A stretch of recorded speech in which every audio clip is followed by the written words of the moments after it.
नमस्कार। म्यामलाई पनि धेरै धेरै नमस्कार। म्यामहरू सर लगायतकै गुरुआमाहरूलाई लगायत भाइ बहिनीहरूलाई पनि नमस्कार। म चाहिँ यस जेपी प्रतिष्ठानको व्यवस्थापक हो। मण्डली चौधरी मेरो नाम हो। हामी कुन ठाउँमा आएका हौँ? यो ठाउँ कुन ठाउँमा आएका हामी? सरले कुन ठाउँमा ल्याउनु भएको? जर्सी पोवा भनेको त्यो ठाउँ, त्यो परको ठाउँलाई जहाँ हामी बस्छौँ नि हो त्यो एरियालाई जर्सी पोवा भन्छ। अहिले यो कुन चाहिँ प्लेसमा छौँ हामी? यो ठाउँलाई के भन्छ? यो अफिसलाई के भन्छ? आश्रम। राइट, मैले त्यही भन्नु खोजेको कि हामी आश्रममा आएका छौँ हो। आश्रममा आएका छौँ। आश्रममा यहाँ आमा बुवाहरू बस्नुहुन्छ। आमा बुवाहरू भनेको उमेर अलिक धेरै भएका 60 वर्ष नआएका आमाहरू बस्नुहुन्छ। खुसीले पनि बस्नुहुन्छ, रहरले पनि बस्नुहुन्छ होइन, बाध्यताले पनि बस्नुहुन्छ। हाम्रो आश्रममा अहिले 32 जना आमा बुवाहरू बसिसक्नु भएको छ, जसलाई विभिन्न समस्याले घरमा बस्नु नसकेर होइन, अलि सेवाको रोगको कारणले गर्दा हाम्रो आश्रममा आउनुभएको छ। हाम्रो अहिले आश्रमको नाम जेपी प्रतिष्ठान मैत्री सेवा आश्रम हो। इङ्ग्लिसमा भन्नुपर्दा केयर होम पनि भन्छौँ हामी, ओल्ड एज होम पनि भन्छौँ होइन, केयर सेन्टर पनि भन्छौँ। र हाम्रो समग्रमा हाम्रो नेपाली भाषामा भन्नुपर्दाखेरि मैत्री सेवा आश्रम वृद्ध आश्रम पनि भन्दा बुझ्न सकिन्छ। यहाँ कस्ता मान्छे बस्नुहुन्छ अरे? आमा बुवाहरू 60 वर्ष आमा बुवाहरू जो बस्नुहुन्छ। किन भन्दा अहिलेदेखि हामीले आमा बुवाहरूलाई चाहिँ माया गर्न सिक्नुपर्छ। आमा बुवाहरूले, सरहरूले, म्यामहरूले भनेको हामीले मान्यौँ भने कहिले पनि हामी वृद्धाश्रममा आइपुग्नु पर्दैन। किनभने हामी अनुशासनमा रहन्छौँ, डिसिप्लिनमा रहन्छौँ होइन, ठुलोले भनेको कुरा मान्छौँ। कतिपयलाई ठुलोले आफूभन्दा ठुलोले भनेको मान्दैनौँ, नमानेपछि हामीलाई गाह्रो पर्छ अनि आफै हुन्छ अनि मनलाई खान्छौँ। मनलाई रोग लाग्छ, रोग लागेपछि घरको मान्छेले हेर्दैनन्, नहेरेपछि कहाँ आउनुपर्छ? कसले हेर्छ भने पनि आश्रममा आउनुपर्छ। हामी अहिले 32 जना आमा बुवाहरू बस्नुहुन्छ, सबैजना रोगी हुनुहुन्छ, रोग लागेको हुन्छ। रोग लाग्छ, फुर्ती भइन्छ, हामीलाई पढ्नु मन लाग्छ नि, खुसी भएसम्म, ह्याप्पी भएसम्म, हेल्दी भएसम्म पढ्नु मन लाग्छ, होमवर्क गर्नु मन लाग्छ। पेट दुखेको छ, टाउको दुखेको छ, सन्चो छैन भने होमवर्क गर्नु मन लाग्छ? लाग्दैन, पढ्नु पनि मन लाग्दैन होइन। त्यस्तै स्वास्थ्य शरीर चाहिँ स्वस्थ भयो भने हामी घरमै बस्न सक्छौँ। जसरी होमवर्क गर्छौँ, जसरी तिमीहरूको फ्युचरको चाहिँ भविष्य आफूले सोचेका छौँ नि, म यो हुन्छु त्यो हुन्छ, राम्रो पढ्छु भन्ने हुन्छ, त्यस्तो हुन सक्छौँ। त्यो हुनलाई सबभन्दा पहिला के गर्नु पऱ्यो त? हामीले खानेकुरा बार्नु पऱ्यो। हामीले खानेकुरा बारेन भनेदेखि हामीलाई रोग लाग्ने पहिला खानेकुराबाटै हो होइन। शुद्ध स्वस्थ रोग लाग्छ। त्यसैले पहिला हामीले यसरी खान्छौँ, जङ्क फुड संसार खान्छौँ, बुढेसकालमा रोग लाग्छ, वृद्धाश्रम आइपुग्नुपर्छ। सरहरूले आज एकदम राम्रो प्लेसमा ल्याइदिनु भएको छ। किन वृद्धाश्रम ल्याएको भन्दाखेरि यहाँ तिमीहरू त अहिले सानो छौ नि, अहिले आमा बाउहरू यहाँ बसेको उता बस्नु भएको छ। अहिले म देखाइदिन्छु होइन, उनीहरूलाई त्यो उमेरमा तिम्रो पनि त्यो स्टेजमा पुग्छौ भनेर ल्याएको।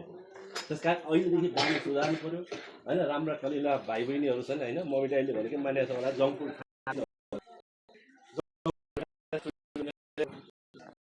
होला पक्कै छ होला होइन। सकेसम्म नखानु, त्यो राम्रो छैन शरीरमा है। बरु घरको दाल भात तरकारी अचार चुरा यी नै हलुवाहरू त्यो खानु, अरू नखानु। अनि हामी कहाँ यो 34वटा घरहरू छ। यहाँ 34वटा घरहरूमा यहाँ धनी मान्छे पनि बस्नु भएको छ, गरिब पनि बस्नु भएको छ। हामी गरिब मान्छेलाई हामी निःशुल्क राख्छौँ, पैसा तिर्दैनौँ, पैसा लिँदैनौँ। अनि कसले अलिकति पैसा तिर्न सक्छ, जसको पेन्सन आउँछ, तलब आउँछ, अलिकति घरमा पैसा राखेको होला, त्यो पैसा तिरेर बस्न पाइन्छ। थोरै पैसा तिरेर पनि महिनाका 6000 तिरेर यहाँ बस्न पाइन्छ। यहाँ सानो 6000 पनि नहुने मान्छेदेखि लिएर 1 लाख रुपियाँ पेन्सन खाने मान्छे यहाँ बस्नु भएको छ। यहाँ आमा बाबालाई त देखाउँला, त्यो मलाई यो आमा बाबाहरूसँग कुराकानी गर्न मन लाग्छ। कुराकानी गरेर के छ हालखबर कस्तो छ, तपाईँ कहाँ आउनु भएको छ, तपाईँ छोराछोरीहरू कहाँ छन्, घर कता हो होइन, त्यो सोध्न नि सक्छौँ होइन। सबैको आफ्नो कथा छ, व्यथा छ। अहिले हामीले कति छ 34वटा घर छ। यो आश्रम पाउने मान्छेको नाम मित्रसेन दाहाल हो। जसले मित्रसेन दाहाल भन्ने मान्छे काठमाडौँबाट चाहिँ ओर्लोको मान्छे काठमाडौँ आएर यो आश्रम पाउनु भयो। उहाँले किन यो आश्रम पाउनु भयो त भन्दाखेरि उहाँको 44-45 वर्षको उमेरमा किडनी फेलर भयो, किडनीले काम गरेन। किडनी मिलेको हुनाले काम नगरेपछि अब डक्टर 12 वर्ष तपाईँहरू बाँच्नुहुन्छ, तपाईँलाई के गर्न मन लाग्छ गर्नुहोस् भनेपछि उहाँले के गर्ने भन्दा म 10 वर्षपछि मरिहाल्छु, त्यसै म के गर्छु भने सामाजिक काम एउटा गरेर मर्छु भन्नु हो। म एउटा कल्पना गर्नुभयो कि अब म 44 वर्ष उमेरमा त म किडनी फेल भयो, किडनी चाहिँ फेरेको मान्छे 10-12 वर्ष बाँच्छ, 15 वर्षमा बाँच्ला भन्छ म 60 वर्षमा त मरिहाल्छु भने उहाँलाई एउटा दिमाग आयो वृद्ध आश्रम खोलेर मात्र मर्छु भनेर। वृद्धाश्रमले किन चोइस गर्ने त भन्दाखेरि उहाँको मम्मी ड्याडीहरूलाई पनि त्यो बुढेसकालमा चाहिँ केयर गर्न गाह्रो पर्यो। रोग धेरै लाग्यो, उपचार धेरै खर्च लाग्यो, धेरै मान्छेले स्याहार सुसार गर्नु परेपछि धनी मान्छेले पो त्यस्तो स्याहार सुसार राखेर गर्न सक्छ, गरिबले त राख्न सक्दैन नि। त्यो सबैले सकोस् भनेर अनि हामीले उहाँले त्यो कन्सेप्ट बनाउनु भयो वृद्धाश्रम खोल्नु भनेर। वृद्धाश्रम खोल्नुभयो, त्यसमा यहाँ धनी पनि बस्ने, गरिब पनि बस्ने, पैसा हुनु पनि बस्ने, पैसा नहुनु पनि बस्ने। ऊ त्यो आमा आउनु भएको छ नि, उता लट्ठै किन उहाँको गौशाला घर हो होइन। उहाँलाई डिमेन्सिया भन्ने रोग लागेको छ। डिमेन्सिया भनेको बिर्सिने रोग, खाएको खाइ मात्र गर्नु मन लाग्छ, टोइलेट जान बिर्सिन्छ, टोइलेट पनि केयर गरेर अहिले यहाँ कति टोइलेटसम्म जाने हुनुभएको छ। बिर्सिने रोग लाग्ने मान्छे डिमेन्सिया। त्यो सबै के त नयाँ नयाँ रोग आएको छ कि नयाँ नयाँ त्यो खानेकुराहरूले गर्दाखेरि। बजारमा केही पनि राम्रो चिज छैन। म तिमीलाई एउटा हेल्थ यो स्वास्थ्य सम्बन्धी पनि कुरा गरिदिन्छु। सकेसम्म आजदेखि जङ्क फुडहरू चाहिँ अभोइड गरिदिनु। ह्याप्पी बर्थडे कसैले कतिजनाले गर्छौँ, सबैले गर्छौँ होइन। बजारको केक कतिजनाले ल्याउँछौँ, रेडिमेड केक, बजारमा बनेको बेकरीमा बनेको रेडिमेड केक कतिजनाले ल्याएर ह्याप्पी बर्थडे सेलिब्रेसन गर्छौँ। सबैले गर्छ होला प्रायः हो कि होइन? होइन होइन भनौँ न हो। ह्याप्पी बर्थडेमा त नाम पनि लेखा हुन्छ है। तिम्रो नाम के हो? ह्याप्पी बर्थडे रिहाना भनेर लेखा हुन्छ होइन, हो कि न? तिमीले सेलिब्रेसन बर्थडे ल्याएर मम्मी ड्याडी फ्यामिली मेम्बर छौ नि, अनि नाम पनि लेखा हुन्छ नि त्यहाँ। त्यो नाम पनि तिमी काटेर खान्छौ खाँदैनौ? नाम काट्नुहुन्छ? नाम त उज्यालो गर्नुपर्छ नि। बत्ती पनि निभाउँछौ हो, बत्ती निभाउनुपर्छ कि बाल्नुपर्छ? अनि किन निभाएको त भनेको मतलब त हाम्रो संस्कृति हामीले जोगाउनुपर्छ। त्यस कारण मम्मी ड्याडीले भनेको, हजुरबाले भनेको मान्नुपर्छ। हजुरबाहरूले कहिले पनि त्यो बजारको केक ल्याएर ह्याप्पी बर्थडे गर्नुभयो त? म त बेकर पनि हो, त्यो केक बनाउने मान्छे पनि हो। म केक बनाएर म एक चम्चा पनि खाँदिनँ, किन त्यो नयाँ राम्रो चिज त्यसमा छैन, त्यसले रोग ल्याउँछ। तर हामी पनि ह्याप्पी बर्थडे गर्छौँ, तर के गर्छौँ भने केक जस्तै बनाएर हामीले चाहिँ दुधको खुवा खोर्छौँ। खुवा बनाएर त्यसलाई चाहिँ ह्याप्पी बर्थडे भनेर चाहिँ यस्तो मकैको दाना लेख्छौँ, ह्याप्पी बर्थडे रिहाना तिम्रो नाम लेख्छु। त्यो नाम काटेर नामको मकैको दाना निकालेर त्यो चाहिँ केक चाहिँ रोगीले पनि खानुहुन्छ, निरोगीले पनि खानुहुन्छ, सबैले खानुहुन्छ। त्यस्तो गर्छौँ। मैले इक्जाम्पलमा दिएको है बजार केकको कुरा। त्यसैले इलेर आमा यहाँ 90 इयर्सको हुनुहुन्छ, उहाँ चाहिँ हामी त्यहाँ आएको 1 वर्ष भयो। अहिले कति के छोराछोरी सबै छ, उहाँको घर पनि छ। 1 लाख 2 लाख त 2 लाख त बाल मात्र आउँछ महिनाको। तर खोइ त परिवारले राख्न सक्यो त? सक्दैन नि। राख्न नसकेपछि के हो त, अलिकति पैसा दिउँ, कसले केयर गर्दा, कसले मेरो आमाले स्याहार सुसार गर्ला भनेर हामीलाई थोरै पैसा दिन्छ, हामीले उहाँको स्याहार सुसार गर्नुपर्छ। अहिले पैसाले पनि केही गर्दैन। त्यसरी निरोगी हुनुपर्छ, हेल्थ इज वेल्थ हो। आफ्नो सम्पत्ति ठुलो भनेको त्यो हुनुपर्छ। त्यस कारणले मेन कुरा म भन्छु, अहिलेदेखि तिमीहरू सानो नानीहरू छ, बजारको चिज खाँदै नखाऊ है। बजारको चिज कतिजना नखाने अहिलेदेखि? चाउ स्विगम, पाउ, अमिलो, बेकरीका आइटम होइन, कुकिजका आइटम, यी सब तिमीहरूको लागि शरीरको लागि रोग हो। अहिले त पच्छ, बलियो हुन्छ, शरीर मान्छे के भने होला भनेर लाग्छ, मिठो लाग्छ नि होइन। त्यहाँ मिठो लाग्ने चिज बनाइदिएको हुन्छ होइन। पछि सबै हस्पिटल यत्र बनेका छन्, त्यो सबै बिरामी भएर त्यहाँ जाउँ भनेर बनाएको। कुनै पनि हस्पिटलमा कोजना गएको छ?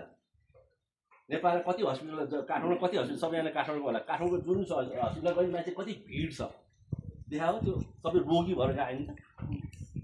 पहिला हस्पिटलै थिएन यहाँ। अब जम्मै नयाँ नयाँ खानेकुरा आयो, जङ्क फुड खायो, फास्ट फुड खायो होइन, जम्मै केमिकल भएका सामानहरू खाए, अनि रोग लाग्यो, हस्पिटल गयो जम्मै कुदेर।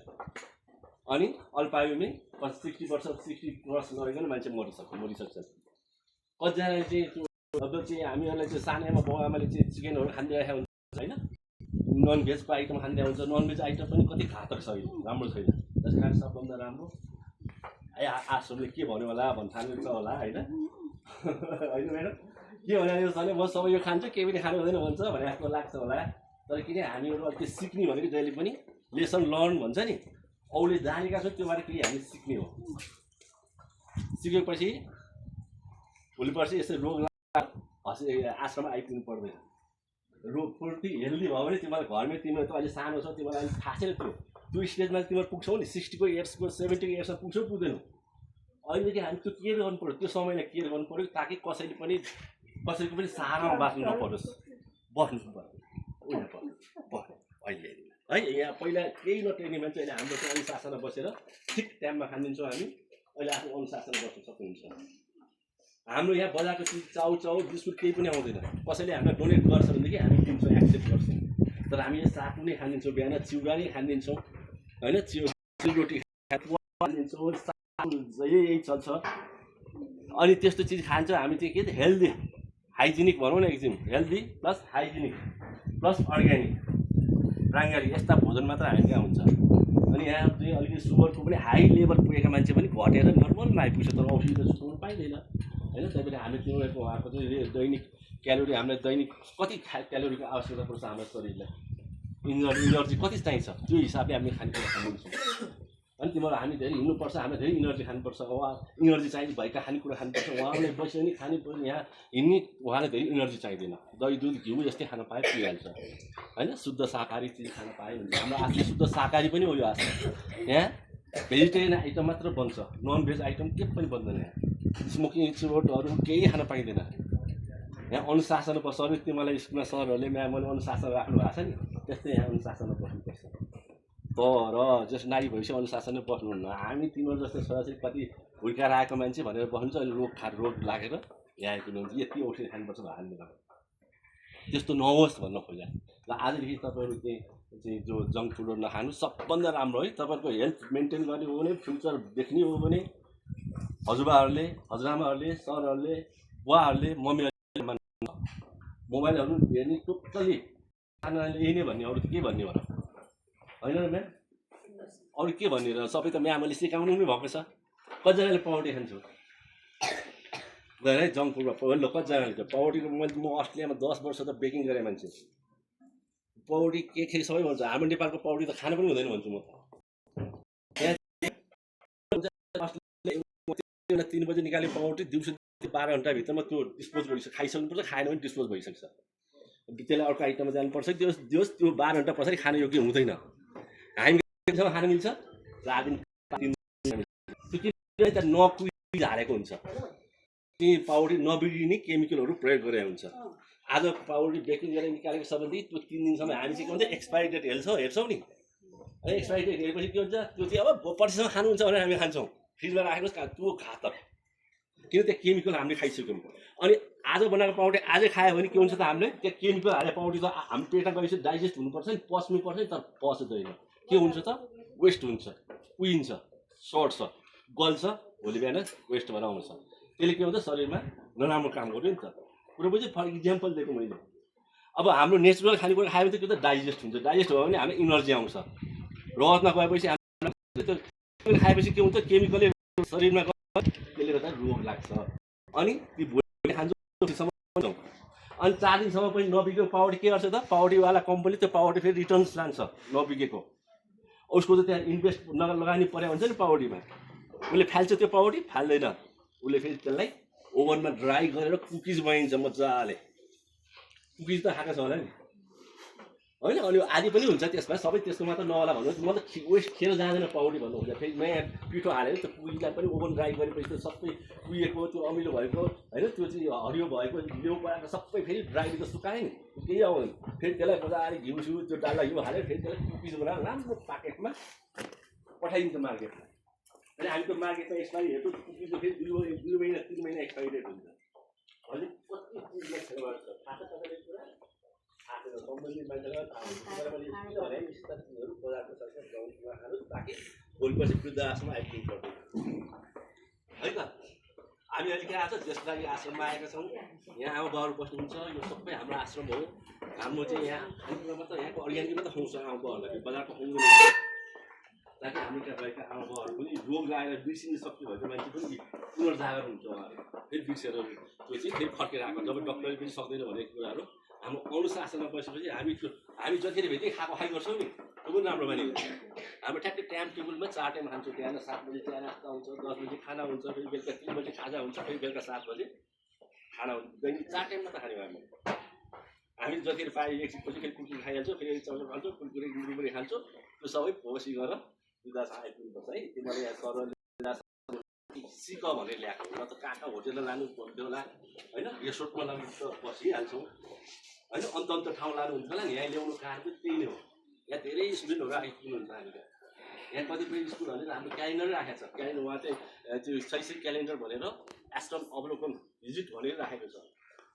हरेक शनिबार यहाँ चाहिँ त्यो काठमाडौँको विभिन्न स्कुलहरूले राखेको छ ताकि विद्यार्थीहरूलाई अहिले अनुशासन छैन अनुशासन सबै बिर्सिदिए बुवाआमालाई माया गर्न सिकेनन् मोबाइलमा व्यस्त भए होइन सबै अब जे क्वेसन पनि chat GPT hello chat GPT भनेपछि जम्मै एन्सरले बताइन्छ आफ्नो क्रिएसन पनि के पनि भएन क्रिएट गर्ने केही पनि आएन होइन आफूले केही सिकेनौँ नि सबै अर्काको भरमा बाँच्यौँ हामी त्यो पनि नहोस् सबै आफूले क्रिएट गर्नु आफूले नै राम्रो चाहिँ सिकेको राम्रो हुन्छ होइन कतिजनाले च्याट जिपिटी पनि खोल्ने भने होला होइन च्याट जिपिटी खोल्नु न एन्सर त क्विक पाइन्छ त्यसले हाम्रो क्रिएसन हाम्रो चाहिँ त्यो स्मरण शक्ति हामीले सोच्ने शक्ति त्यसले बिगारिदिन्छ होइन किन हामीले क्रिएट गर्ने सक्दैनौँ केही कुरा राम्रो चाहिँ राम्रो गर्नु होइन खुसी लाग्यो हाम्रो आश्रममा आउनु भएको छ आमा बाबालाई अहिले भेटाइदिनु लाग्यो एकजना आमा बाबासित हुनु होइन कोही आमा बाबासित तपाईँले साथ राख्नु भएको छ कोही यता अर्को आमा हुन्छ उता बुवा हुन्छ अर्को उहाँहरूको त्यस्तो विभिन्न समस्याले हाम्रो आश्रममा आइपुग्नु भएको छ हामीले सेवा गरिराख्नु भएको छ हामी बजार